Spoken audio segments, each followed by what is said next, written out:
I don't know what's more aggravating at this point.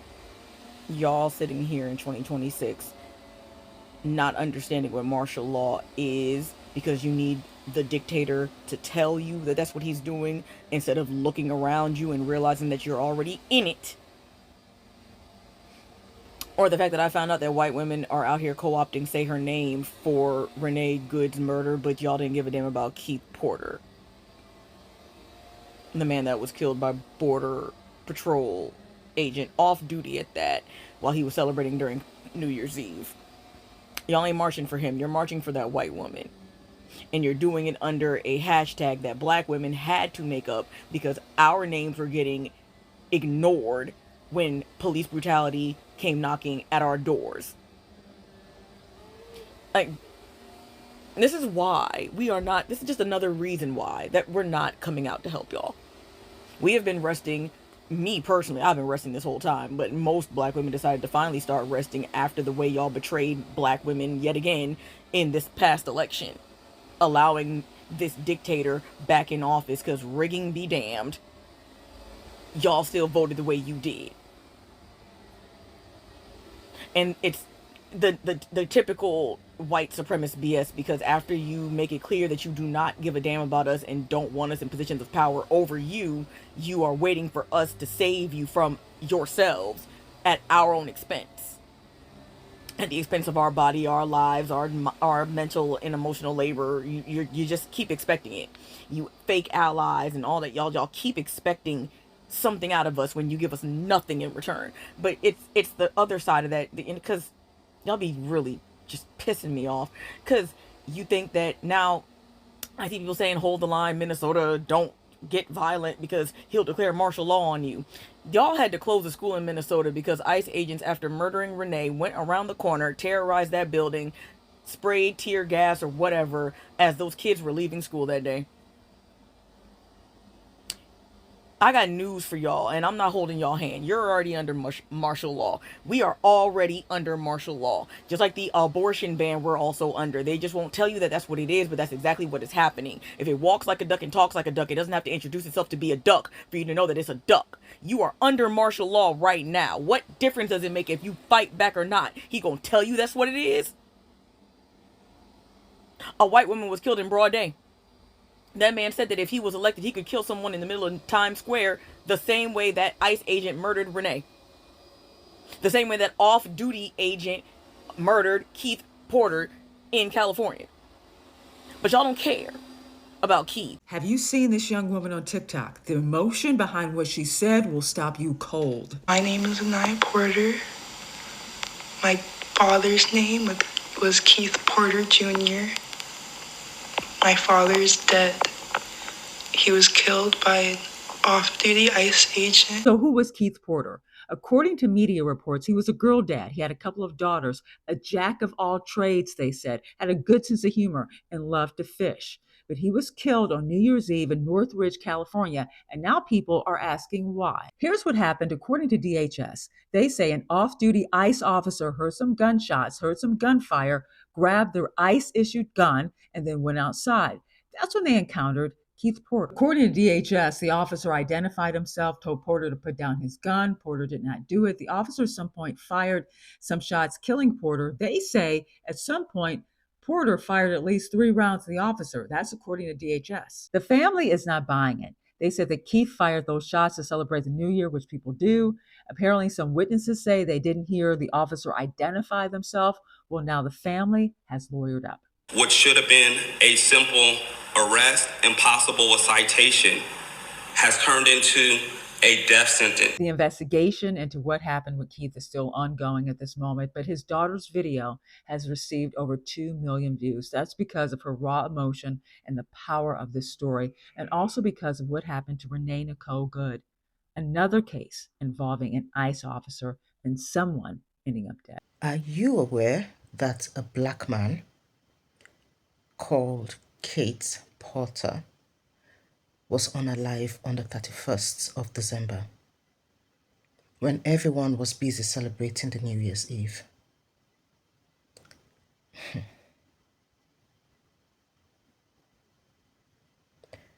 He was having a great time, an ICE agent. In fact, this is the genesis of the protest against ICE, because they have become something else. Like, they are taking powers into their hands and causing more harm than good.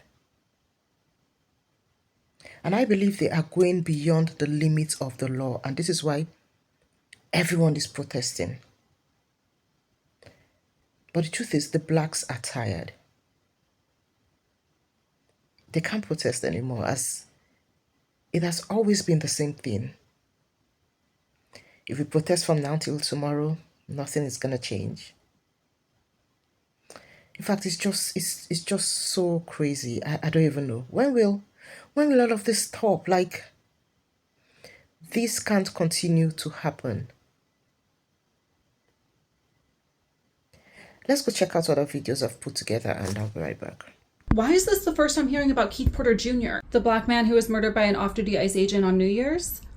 Because of racism. Yeah, that unfortunately adds up. So why did the ICE agent shoot him? He had gone outside to engage in a neighborhood tradition of firing a rifle into the air to celebrate the new year. Okay, I get firing a rifle into the air to celebrate isn't legal, but it's not punishable by death. Well, the ICE agent is claiming that he identified who he was and then Porter shot at him, and so he fired back in self-defense. And let me guess, there's no evidence to back that up. Nope, there is no video evidence. They haven't come forward with any shell casings, and neighbors actually contradict the claim that the ICE agent identified himself, saying they never heard him do so. And if they had any of that evidence, you best believe they would be plastering it everywhere. Yup, instead they're being super shady, they're not releasing the ICE agent's identity, and they're just running with this narrative that he was an active shooter, when all he was really doing was engaging in a neighborhood tradition to ring in the new year. Pretty much, and they are going to keep painting him as a dangerous person, even though everybody who knew him describes him as anything but. God, I feel so helpless. Don't fall into that trap. They want you to feel helpless, and you're not. There are plenty of things you can do. You can share information. If you want any of my citations, they're here. You can support his family. Go here. Support his family, and don't stop saying his name. Don't stop saying Keith Porter Jr.'s name, and demand justice for his murder. Okay, I need to unpack this in a way that doesn't lose the human at the heart of it. I'm not interested in debating whether ICE is complicated and every officer is good or bad. Because when ICE embeds itself into everyday life and neighborhoods, and that very presence kills a man who wasn't even their target, we have to talk about what that actually means, not what that might mean hypothetically. So let's talk about Keith Porter, and let's do it gently, because this is a human life that we're talking about. Keith Porter was a 43-year-old father of two who was shot and killed by an off-duty ICE agent on New Year's Eve in Northridge, California. That's a man with children. A girl dad, no less. Someone whose daughters now have to go through life without him. And I genuinely can't imagine what that must feel like. That's a real loss, not a talking point. And here's the thing that makes my blood simmer. Keith wasn't being detained by ICE. He wasn't a part of an immigration operation. He wasn't someone ICE had a warrant for. He wasn't even on ICE's radar. Yet an off-duty ICE officer inserted himself in a situation that he never should have been in, and it ended with Keith's life being taken. Now, from what I've read, ICE agents do go through training. Questionable, but training. And that training is about enforcement, detention, compliance, transportation, custody, paperwork. It's not designed for community police response. It's not designed for moments where someone's ambiguous, confused, chaotic, scared, or just human. So when an ICE agent off duty decides that they're the one to respond in a moment that's not immigration enforcement context, you have a mismatch, right?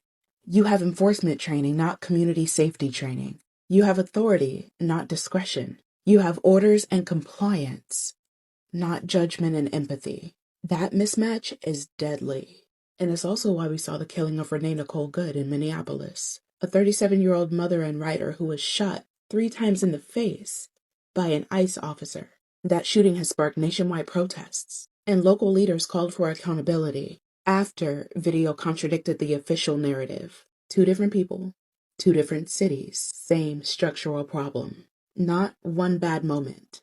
A system that is built without limits or accountability, and without a real delineation from things like local law enforcement and community crisis response. And I want to be clear about something very real.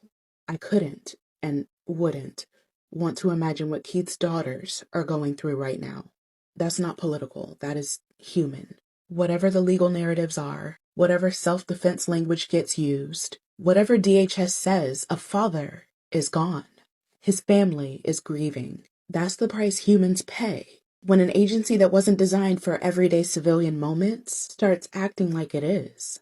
And until people start asking, why are ICE agents, especially off-duty, involved in situations that call for a trained community response? Why does enforcement mission creep into human moments? Why is there so little accountability when someone dies? When someone gets murdered, none of this gets resolved.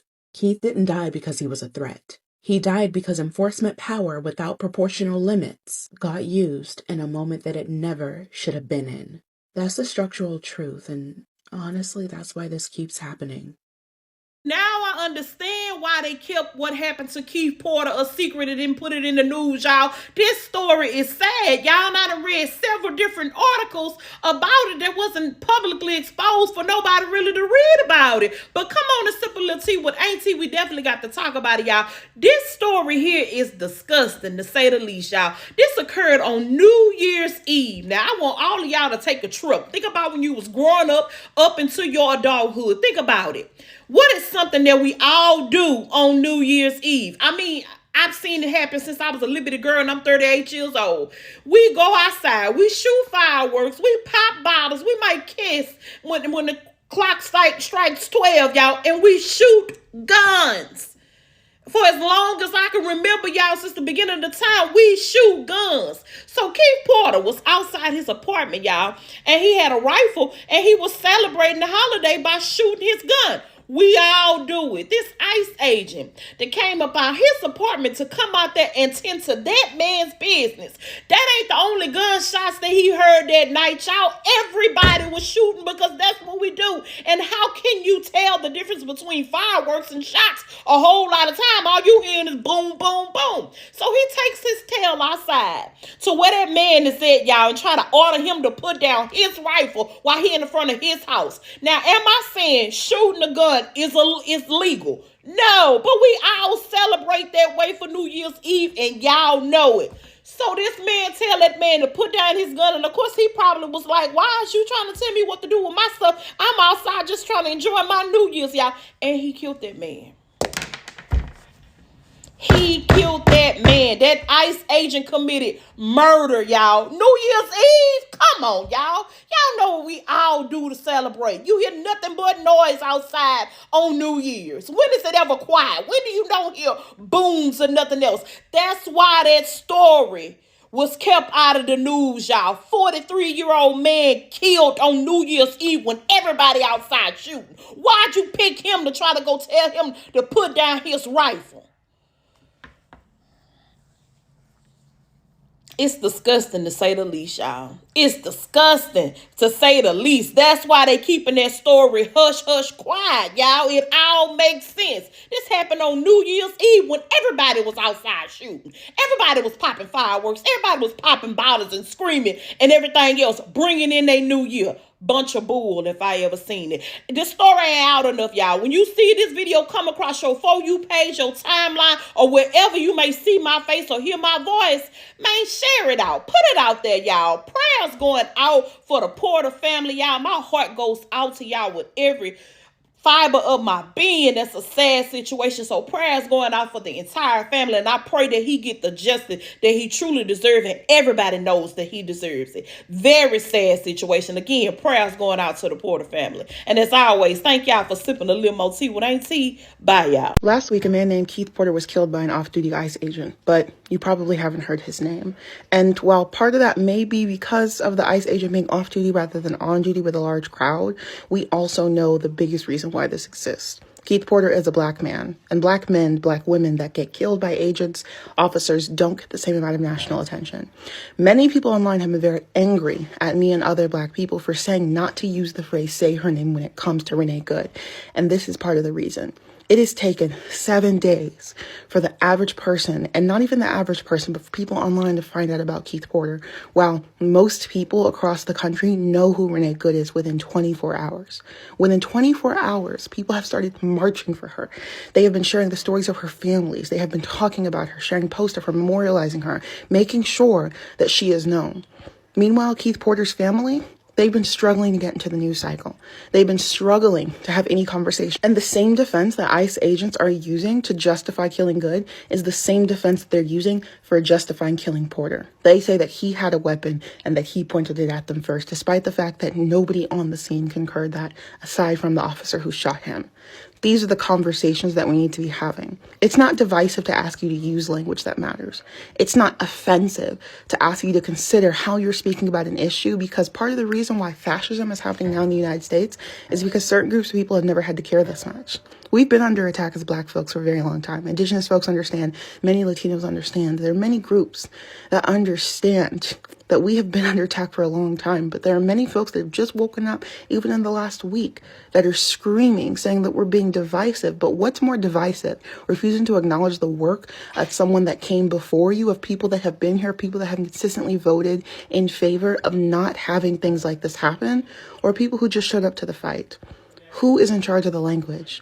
Ask yourself that. And before you get angry at somebody for asking you not to use a phrase than you do for the fact that that phrase has to exist in the first place, take a seat and breathe, because your privilege is showing. Wow. This is just sad. Like, it is so sad. A young, vibrant Black man was unalived by an ICE agent who was off duty. Like, you were off duty. This young man was celebrating on New Year's Eve, and all of a sudden, he was unalive.